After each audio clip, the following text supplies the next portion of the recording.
Here Allah says, مَتَاعًا لَكُمْ وَلِأَنْعَامِكُمْ. So after speaking a little bit about the earth, a little bit about the sky, then a little about the earth, and at the end of it Allah says, all of this, مَتَاعًا لَكُمْ. This is provisions for you to use. Mata'.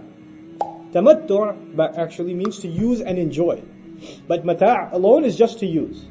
In the ancient Arabic, mata' was used, for example, for the scrub that you use to wash your dishes with. It's not something you enjoy, but it's definitely something you use, right? So dunya has been defined here as something to use, but not necessarily to enjoy. And that's the word is highly appropriate, because the real problem of the one who denies akhirah is they're too addicted to enjoying dunya. Allah wants you to use dunya, but not necessarily to indulge yourself in its enjoyment. There's a higher purpose for which you were created. مَتَاعًا لَكُمْ وَلِأَنْعَامِكُمْ. Provisions for you, these things to use for yourselves, these produce to use for yourselves, and also for your cattle. الطَّامَّةُ الْكُبْرَى. Tam in Arabic is used for something to be completely full. And Tam al-Nahar, for example, or Tam al-Bi'r actually, is when a guy takes dirt and fills up the well all the way, it's completely full of dirt. That's Tam. Tamma is a calamity that is so full and so overwhelming from every direction, there's no escape from it.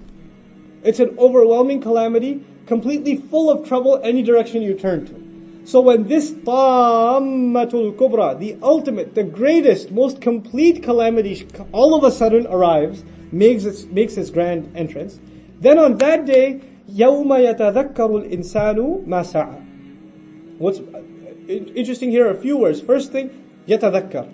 We said there's idgham, right? You can use abbreviated words like يَذَّكَّر, يَوْمَ يَذَّكَّرُ الْإِنسان, but Allah says يَوْمَ يَتَذَكَّرُ الْإِنسان, which means He will remember thoroughly everything.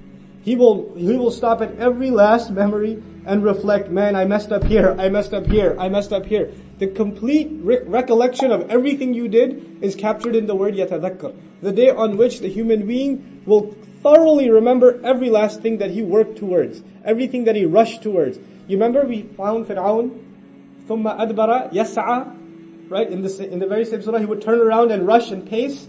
Allah says that everything that the human being used to rush towards, to pace towards. So it's connecting that term to here. He was pacing towards keeping his rule. Other human beings pace towards keeping their dunya, their wealth, to walk away from the religion and to pursue a life of pleasure. These are the things he will remember. وَبُرِّزَتِ الْجَحِيمُ لِمَنْ يَرَى. And the hellfire will be brought forward. Burriza or barraza, tabriz actually, is used to pull something out and put it in front of someone. Burrizat al-Jahim, hellfire will be brought out and put in front of someone. In front of who? Liman yara.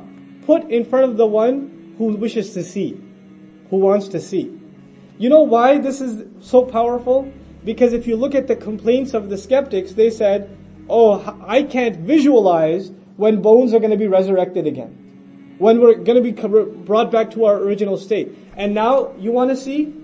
You know what? We'll show you eventually. وَبُرِّزَتِ الْجَحِيمُ لِمَنْ يَرَى.